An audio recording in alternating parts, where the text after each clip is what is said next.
Hello साथियों, मैं लोकेश शाह। व्यष्टि अर्थशास्त्र की जो हमारी A3 सीरीज़ चल रही है, मांग का सिद्धांत, उसमें 2 वीडियो हम पहले देख चुके हैं, पार्ट 1 और 2, और ये है पार्ट 3।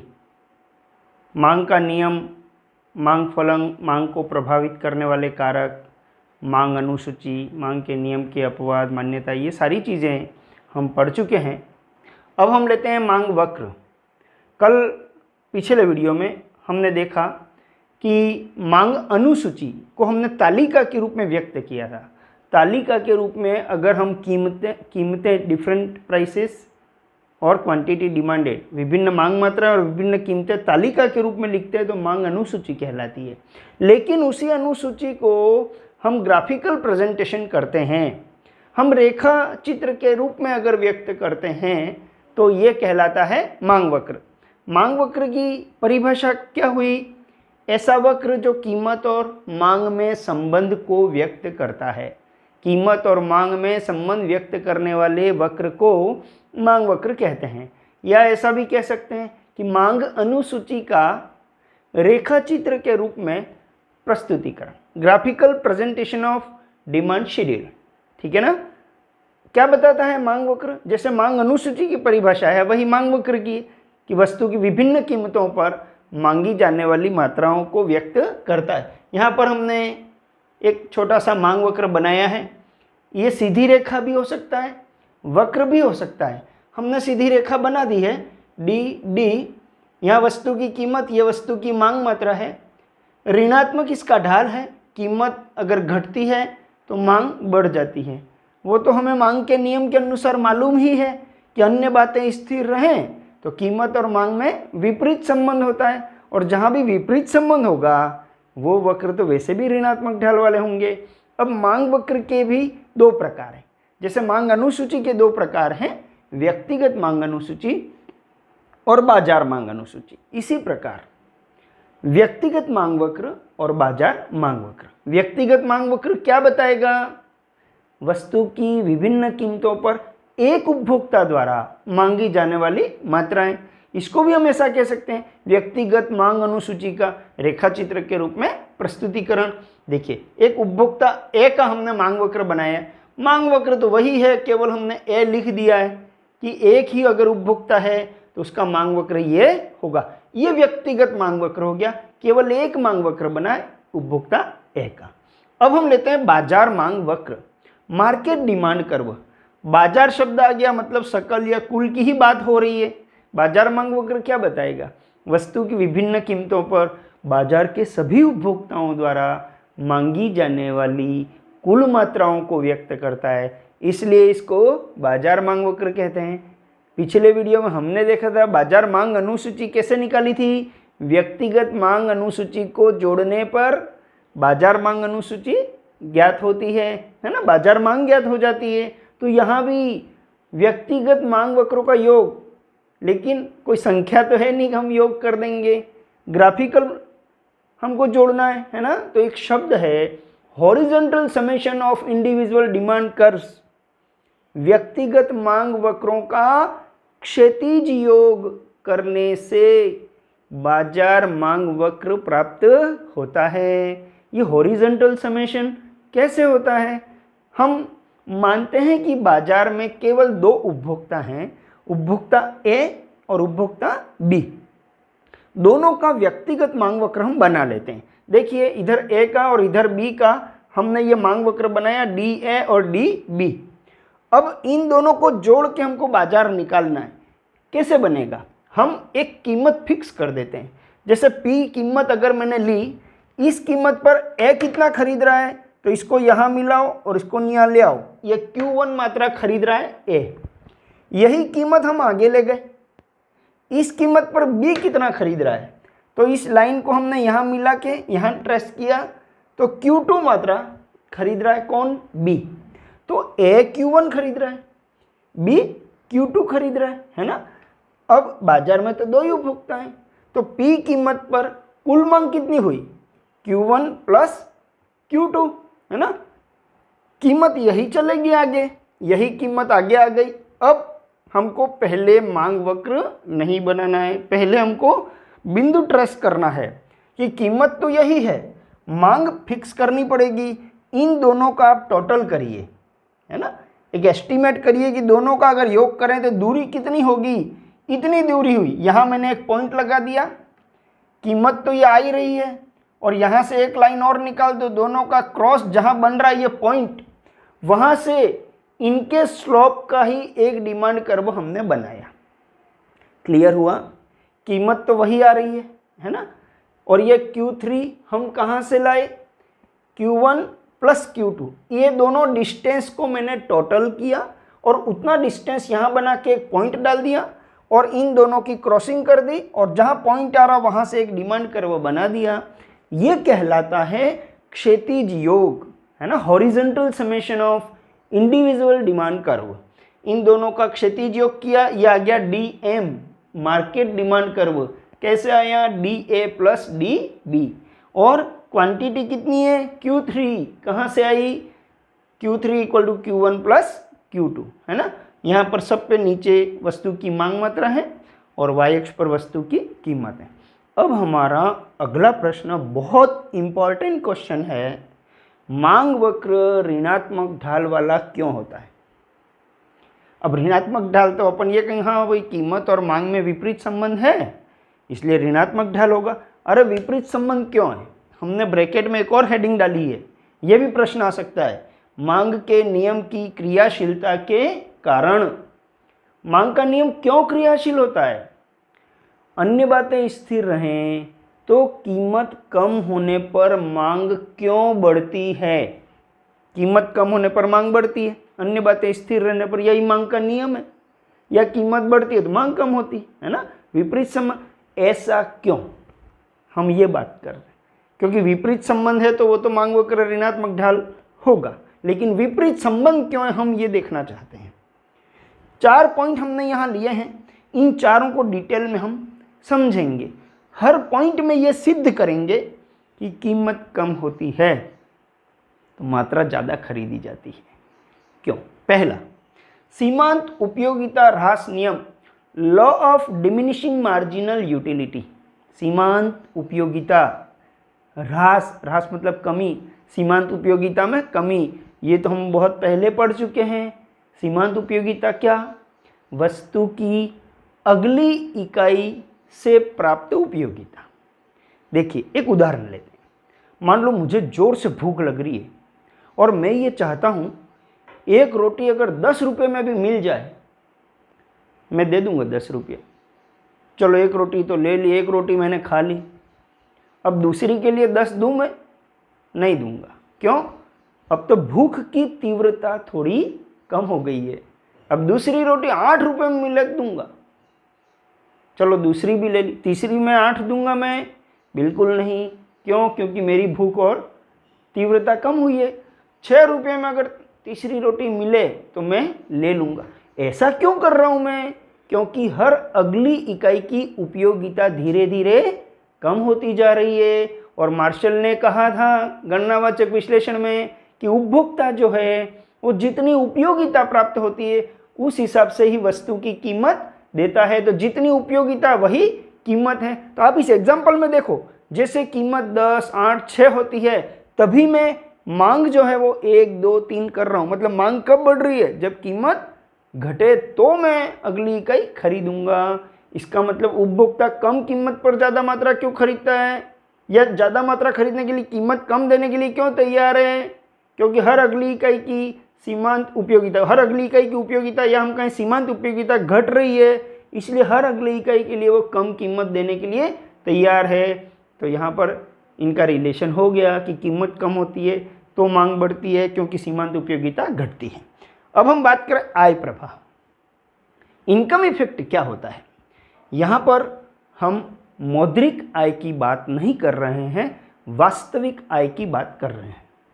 वास्तविक आय क्या होती है? ये हमारी क्रय शक्ति, हमारी परचेजिंग पावर। मेरी सैलरी में कोई चेंज नहीं आया, लेकिन गत समय में मैं महीने की 10 किलो शक्कर खरीदता हूँ, लेकिन गत समय में या गत खरीदारी में हमने देखा कि 10 किलो शक्कर के लिए 50 रुपये किलो के हिसाब से मैंने 500 रुपये दिए थे।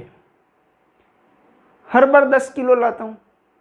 अब इस बार 50 की जगह शक्कर हो गई 40 रुपया। अब 10 किलो अगर मैं लाता हूँ, अब मेरा व्यय कितना हुआ? 400 रुपया। तो 100 रुपया मेरी जेब में बच गया। मेरी सैलरी नहीं बढ़ी है, 100 रुपया मेरी जेब में बच गया 10 किलो शक्कर लाने पर। ये जो 100 रुपया आय हुई ना, ये कहलाती है वास्तविक आय। ये मतलब मेरी आय बढ़ी है, इसको हम बोलेंगे मेरी क्रय शक्ति बढ़ गई है। तो इन 100 रुपये से मैं ये सोचता हूँ यार थोड़ी शक्कर और खरीद लेते हैं, सस्ती हुई है तो यहाँ पर ये जो आय प्रभाव इसको बोलते हैं कि वस्तु की कीमत कम होने पर उपभोक्ता की परचेजिंग पावर, क्रय शक्ति बढ़ जाती है, अर्थात वास्तविक आय बढ़ जाती है, जिससे वह उस वस्तु की कुछ मात्रा और खरीदता है। ये हुआ आय प्रभाव। यहाँ ध्यान रखना, हमारी मौद्रिक आय नहीं बढ़ी है, वास्तविक आय बढ़ी, हमारी क्रय शक्ति बढ़ी है। और क्यों बढ़ी है? क्योंकि कीमत कम हुई है। तीसरा पॉइंट है प्रतिस्थापन प्रभाव, सब्स्टिट्यूशन इफेक्ट। क्या होता है ये? इसमें हम देखते हैं, दो वस्तुएं ले लेते हैं, एक्स और वाई, दो वस्तुएं लेते हैं। अब एक्स वस्तु की कीमत कम हुई, अन्य सारी बातें स्थिर हैं, आय हमारी और वाई की कीमत और इसमें कोई परिवर्तन नहीं आ रहा, सब स्थिर है। एक्स वस्तु की कीमत कम हो गई। अब मैं ये सोचता हूँ मुझे एक्स सस्ती लग रही है और वाई महंगी लग रही है। और वाई की कीमत बड़ी थोड़ी है, वाई महंगी सापेक्ष रूप में लग रही है। क्या एक्स की कीमत कम हो गई, वाई की कीमत कम नहीं हुई, तो मुझे वाई महंगी लग रही है सापेक्ष रूप से और एक्स सस्ती लग रही है। तो मैं क्या करता हूँ, वाई की 1-2 इकाइयाँ कम खरीदता हूँ। यार वाई की कम इकाइयाँ खरीदूंगा, तो मैंने वाई की 2 इकाइयाँ कम खरीदूंगा, फिर वाई का वो पैसा बचा ना, वो पैसा मैंने कहाँ शिफ्ट कर दिया? एक्स में। तो वाई को हटाकर उसकी जगह मैंने एक्स को बिठाया। ये कहलाएगा प्रतिस्थापन प्रभाव। यहाँ एक्स की मांग बढ़ी, लेकिन क्यों? क्योंकि वाई का बलिदान हुआ, है ना। वाई सापेक्ष रूप से मुझे महंगी लगी, तो मैंने वाई की मांग थोड़ी कम कर दी, 2 इकाइयाँ कम खरीदी और वो पैसा बचाया, उसको मैंने एक्स में शिफ्ट किया। अब एक्स की मांग बढ़ गई वाई का बलिदान होने से। ये कहलाता है प्रतिस्थापन प्रभाव। तो हम क्या कहेंगे इसको कि जब एक वस्तु की कीमत कम होती है तो उपभोक्ता सापेक्ष रूप से महंगी वस्तु के स्थान पर सस्ती वस्तु को प्रतिस्थापित कर देता है। इसे ही प्रतिस्थापन प्रभाव कहा जाता है। आय प्रभाव में हम क्या लिखेंगे? वस्तु की कीमत में कमी से उपभोक्ता की वास्तविक आय में वृद्धि हो जाती है, जिससे उसकी मांग में भी वृद्धि होती है। और चौथा पॉइंट है, अंतिम पॉइंट है हमारा, क्रेताओं की संख्या, खरीदने वालों की संख्या। देखिए, जो कार 5 लाख रुपये में आ रही है, अगर वह 4 लाख में मिलने लग जाए तो क्या होगा? जो लोग कल तक कार नहीं खरीद रहे थे, महंगी है नहीं खरीदना है, वो भी अब कुछ मन बनाएंगे, मतलब नए क्रेता बाजार में प्रवेश करेंगे। एंट्री ऑफ न्यू कस्टमर्स, है ना, नए कस्टमर बाजार में आएंगे। कौन से? जो कल तक नहीं खरीद रहे थे कि महंगा है, तो नए क्रेता बाजार में आएंगे, तो क्या होगा?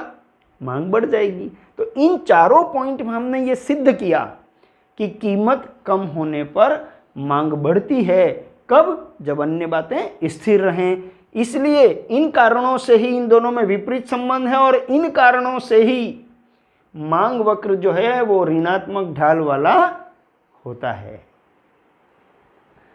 अब हम लेते हैं मांग मात्रा में परिवर्तन और मांग में परिवर्तन। चेंज इन क्वांटिटी डिमांडेड और ये है चेंज इन डिमांड।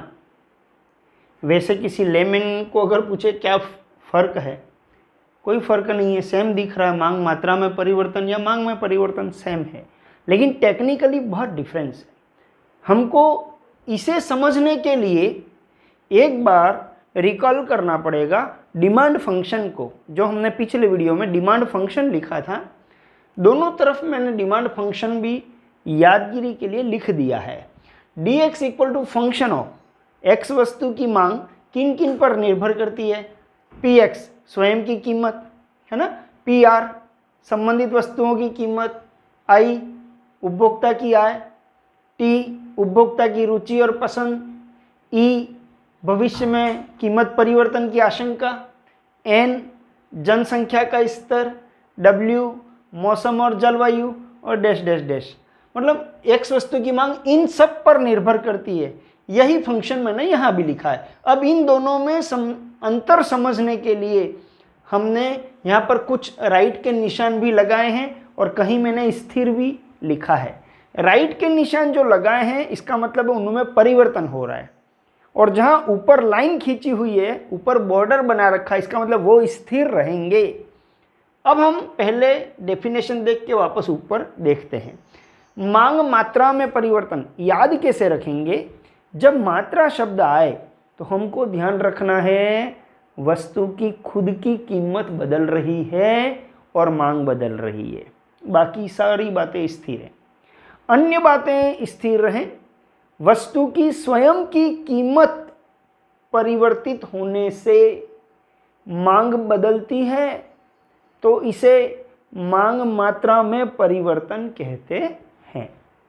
तो फिर यहाँ क्या कहेंगे, वस्तु की स्वयं की कीमत स्थिर रहे और अन्य बातों में परिवर्तन के कारण मांग बदलती है, तो इसे मांग में परिवर्तन कहते हैं। दोनों में क्या परिवर्तन, क्या याद कैसे रखेंगे। मात्रा आया इसका मतलब वस्तु की खुद की कीमत बदल रही है, मात्रा नहीं है इसका मतलब कीमत स्थिर है। अब कीमत स्थिर है फिर क्या बदल रहा है, अन्य बातें। ये सब अन्य है, वो सब अन्य बराती है ना। हम दो भाग कर देते हैं, ये देखिए ये दो भाग कर दे, बीच में एक लाइन खींच देते हैं, ये दो भाग कर दिए। एक बार क्या करते हैं, कीमत को बदलते हैं, इन सबको स्थिर रखते हैं। कीमत को बदलोगे और इन सबको स्थिर रखोगे तो अब जो मांग बदल रही इसका नाम रखा जाएगा मांग मात्रा में परिवर्तन। और एक बार यहाँ केस बदल दिया, यहाँ पर हमने अब इसको स्थिर रखा है, px के ऊपर लिखा मैंने स्थिर, उसकी खुद की कीमत स्थिर है, और ये अन्य जितने भी उन पर राइट का निशान लगा रखा है, मतलब इनमें से कोई भी बदल सकता है या सब भी बदल सकते हैं, और इनके कारण मांग बदल रही है, अन्य के कारण मांग बदलती है, तो ये कहलाएगा चेंज इन डिमांड। और कीमत के कारण मांग बदल रही है तो चेंज इन क्वांटिटी डिमांडेड। ये तो हो गया डिफरेंस, और इसको ध्यान रखने के लिए हमको ये डिमांड फंक्शन के थ्रू ही समझना पड़ेगा, नहीं तो रटने वाली बात हो जाएगी, है ना। एक बार ये ध्यान रखो, एक बार कीमत बदलनी है, एक बार कीमत स्थिर रख के अन्य बदलना है। अब दूसरा पॉइंट, ऐसी स्थिति में एक ही मांग वक्र पर चलन होता है। जब भी वस्तु की कीमत कम होने या बढ़ने से मांग अगर कम ज़्यादा होती है तो मांग वक्र एक ही रहेगा, मांग वक्र बदलेगा नहीं, दूसरा मांग वक्र नहीं आएगा। एक ही मांग वक्र पर ऊपर नीचे मूवमेंट होगा, तो इसको हम क्या बोलते हैं, इसे मांग वक्र पर चलन, movement along a demand curve, movement along a demand curve कहलाता है। कब, जब कीमत के कारण मांग बदलती है, स्वयं की कीमत के कारण मांग बदलती है, तो movement along a demand curve. और यहाँ पर हम बात करते हैं अगर मांग अन्य बातों के कारण बदले तो मांग वक्र शिफ्ट हो जाता है, या तो ऊपर चला जाएगा या नीचे आ जाएगा, पैरेलल ऊपर नीचे शिफ्ट करता है, इसलिए इसको हम कहते हैं मांग वक्र का विवर्तन, शिफ्ट्स ऑफ डिमांड कर्व। इसको वेटेज देना है हमको, movement along a demand curve, एक ही मांग वक्र पर गति, और इसको शिफ्ट ऑफ डिमांड कर्व, ठीक है ना। अब केवल इनमें भी डिफरेंस पूछा जा सकता है कि मांग वक्र पर चलन और मांग वक्र में विवर्तन में अंतर समझाइए, तो भी यही लिखना है, ये हमें ध्यान रखना है। इस हेडिंग से भी डिफरेंस पूछा जा सकता है और इस हेडिंग से भी डिफरेंस पूछा जा सकता है कि movement along a demand curve and shifts of demand curve, इन दोनों में क्या डिफरेंस है। चलिए अब अगला पॉइंट है, इसके दो रूप हैं। इनको मैंने यहाँ डायग्राम इसलिए नहीं बनाया क्योंकि डायग्राम आगे डिटेल बना दिया है। इसके दो रूप हैं, इसके भी दो रूप हैं। यहाँ अगर मांग बढ़ती है तो विस्तार कहलाता है, मांग घटती है तो संकुचन, और यहाँ अगर मांग बढ़ती है तो वृद्धि कहलाता है, और मांग घटेगी तो कमी कहलाएगा। अब किसी लेमैन को अगर पूछें विस्तार या वृद्धि क्या अंतर है, सेम है। संकुचन या कमी सेम है ना। संकुचन में भी मांग कम होती है, कमी में भी मांग कम होती है, विस्तार में मांग बढ़ती है, वृद्धि में मांग बढ़ती है। तो फिर विस्तार और वृद्धि में क्या अंतर है, संकुचन और कमी में क्या अंतर है, तो इनके कारणों का अंतर है कि मांग बढ़ रही है दोनों में, दोनों में अलग अलग कारणों से बढ़ रही है, दोनों में मांग कम हो रही है, अलग अलग कारणों से कम हो रही है। अब इनको हमने डिटेल फिर बना दिया है। मान लो क्वेश्चन ऐसा ही आ जाए, विस्तार और संकुचन में अंतर समझाओ, वृद्धि और कमी में अंतर समझाओ, विस्तार और वृद्धि में अंतर समझाओ, या संकुचन और कमी में अंतर समझाओ। इसलिए एक साथ हम 4 देखेंगे तो एनालिटिकल स्टडी हो जाएगी। सबसे पहले हम बात करें मांग में विस्तार और मांग का संकुचन। एक्सपेंशन ऑफ डिमांड या एक्सटेंशन ऑफ डिमांड और कॉन्ट्रैक्शन ऑफ डिमांड, ठीक है ना। मांग का विस्तार और मांग का संकुचन। विस्तार संकुचन किसके कारण हो रहे हैं, कीमत के कारण, ये ध्यान रखना। वृद्धि कमी किसके कारण हो रहे हैं, अन्य बातों के कारण। तो यहाँ पर परिभाषा अपने आप बनेगी, रटने की जरूरत नहीं है।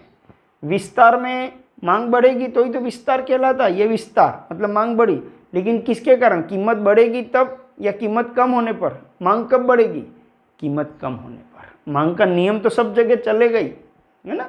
यहाँ पे हम क्या लिखेंगे, अन्य बातें स्थिर रहें और वस्तु की स्वयं की कीमत घटने से मांग बढ़ती है तो इसे मांग का विस्तार कहते हैं।